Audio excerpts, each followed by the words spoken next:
안녕하세요. 이상큐브입니다. 앞날이 불투명했던 경항모 건조 사업이 다시 동력을 확보하게 됐습니다. 합동참모본부는 30일 원인철 합참의장 주관으로 합동참모회의를 개최하고 경항모 건조 사업 소요를 결정했다고 합참 관계자가 전했습니다. 군 관계자는 이날 오후 남영신 육군참모총장과 부석종 해군참모총장, 그리고 이성용 공군참모총장과 이승도 해병대 사령관 등이 참석한 가운데 원인철 합참의장 주관으로 합동참모회의를 개최하고 경항모 사업 방향 등을 논의했다고 밝혔습니다. 회의에서는 경항모 확보와 관련해 전방위 안보 위협에 대응한 미래 합동전력으로 평가하고 소요 결정을 내린 것으로 전해졌습니다. 30일 합동참모본부의 경항모 건조사업 추진 결정과 관련하여 군 일각에서는 독도나 이어도에서 국제 분쟁이 발생할 경우 경항모가 F-35A 스텔스 전투기보다 더 위력적이라는 평이 나왔습니다.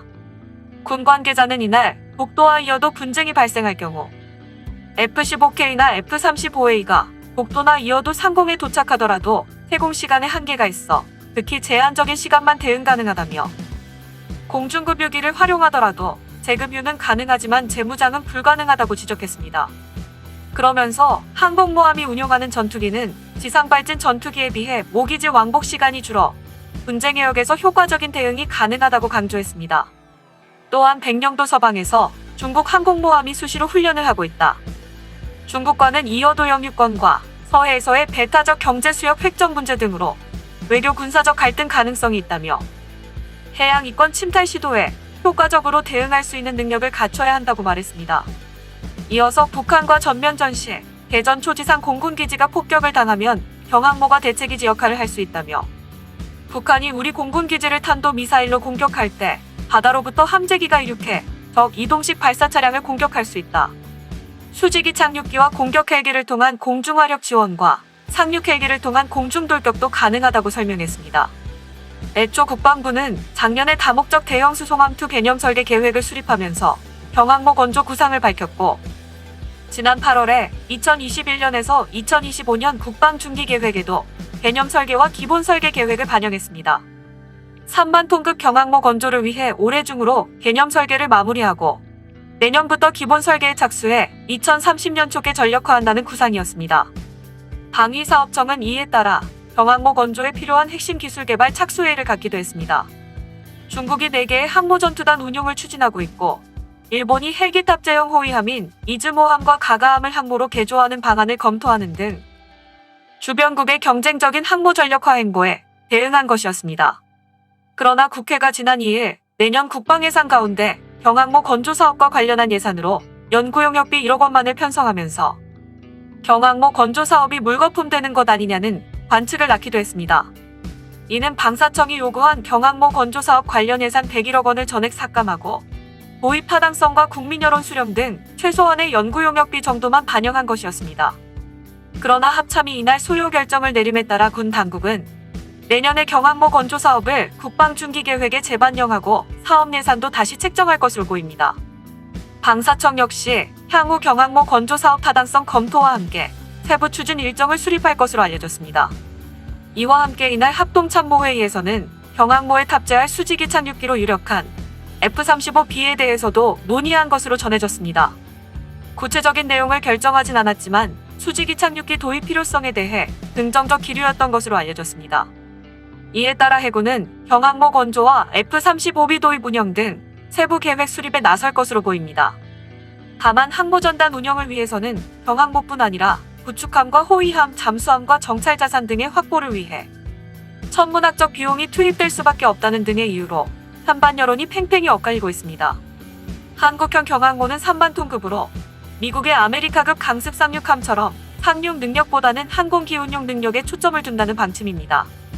군은 경항모 운영을 위해 이지스 구축함을 3척에서 6척으로 늘리고 한국형 이지스라고 불리는 6,000톤급 차기 구축함 6척을 확보할 계획입니다.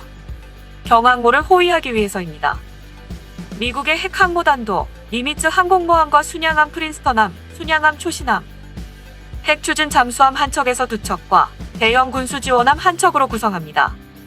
문제는 비용입니다. 해군은 경항모 건조에 2조 원을 투자해 2033년까지 전력화한다는 계획이지만 전투단 유지 비용 등을 고려하면 3배에서 4배의 예산이 필요할 것으로 예측되고 있습니다.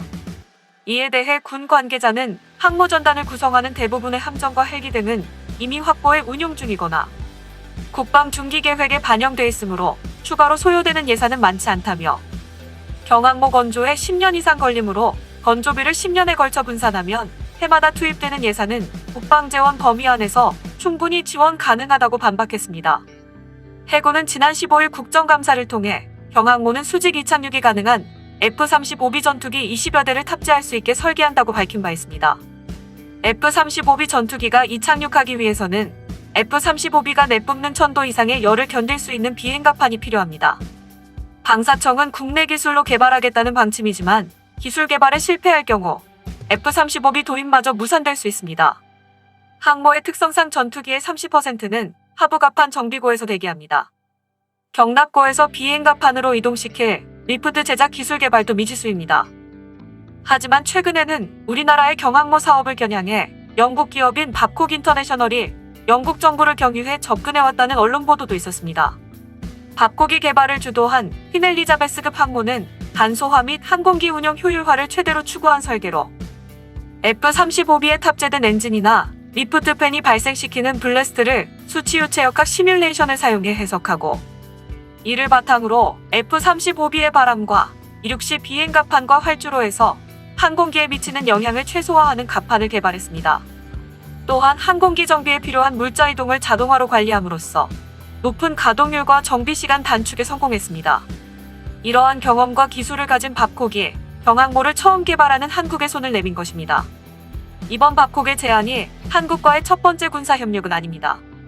밥콕은 이미 우리나라가 처음 설계한 도산 안창호급 잠수함 개발에도 협력하고 있기 때문에 이런 언론 보도를 말도 안 되는 헛소문으로 치부하기에는 어폐가 있습니다.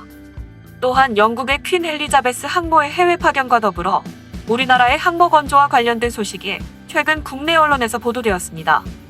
영국의 항모전단이 내년 하반기 동아시아 파견 중에 우리나라를 방문할 수 있다라는 내용이었습니다. 국내 언론의 보도에 따르면 정부 소식통은 지난 13일 영국 측이 내년 하반기쯤 아시아를 방문할 퀸 엘리자베스 항모전단이 파견 기간 중 한국도 방문하고 싶다는 의사를 여러 경로로 우리 측에 타진하고 있는 것으로 안다고 말했습니다. 우리 정부와 군은 영국 측의 요청을 수용할지에 대해 아직 결론을 내리지 못한 것으로 알려졌습니다. 정부 당국은 중국 견제를 위해 아시아에 파견될 퀸 엘리자베스 항모전단이 우리나라를 방문할 경우 중국 측의 민감한 반응을 초래할 수 있다는 점에서 고심하는 것으로 전해졌습니다. 군 당국은 이에 대해 아직 아는 바가 없다며 신중한 반응을 보였습니다. 그도 그럴 것이 중국은 영국이 서태평양에 항모를 파견하는 것에 대해 인민해방군 해군 군사연구소의 고위급 대령은 위선적이라고 비판했으며, 중국의 많은 언론들은 영국의 동아시아의 항모 파견을 비판하는 기사를 쏟아냈기 때문입니다. 주한 영국 대사관 관계자도 영국의 항모전단 파견에 대해 존슨 총리가 퀸 엘리자베스 항모전단의 내년도 첫 작전 배치 계획을 승인했다며, 항모전단은 지중해와 인도양 및 동아시아를 가게 될 것으로 안다며 퀸 엘리자베스 항모전단의 동아시아 파견 계획을 확인했다고 합니다. 퀸 엘리자베스 항모전단은 항모 외에 이를 호위하는 9,000톤급 구축함과 대형 군수지원함 등 3척에서 4척의 함정으로 구성될 전망입니다. 영국의 퀸 엘리자베스 항모가 한국 방문에 적극적인 것은 우리 군의 경항모 계획과 밀접한 관련이 있다는 분석입니다. 지난달 말 한국 국방안보포럼 주최 세미나에서 이례적으로 주한 영국 대사관 무관이 직접 참가해 발표를 하고, 퀸 엘리자베스 항모 건조에 참여했던 영국 해군 대령이 건조 과정을 설명하는 25분 분량의 영상 발표를 한 것도 이런 의중이 반영된 것이라는 평가입니다. F-35B 스텔스기의 항모 운용 노하우도 영국이 강조하는 대목입니다. 영국은 미국을 제외하곤 F-35B를 항모에서 운용하기 시작한 세계 최초의 국가입니다. 헬기 항모를 경항모로 개조해 F-35B를 운용하려는 일본과도 협력하고 있는 것으로 전해졌습니다. 이처럼 군 당국은 경항모를 염두에 두고 사업을 진행시키는 것으로 보입니다. 하지만 정치권과 일각에서 경항모 도입 반대 의견이 나오는 만큼 이들을 설득하는 것도 많은 노력이 필요할 것입니다. 또한 구입 검토 중인 F-35B의 단가가 올라가고 있다는 것도 좋은 소식은 아닙니다.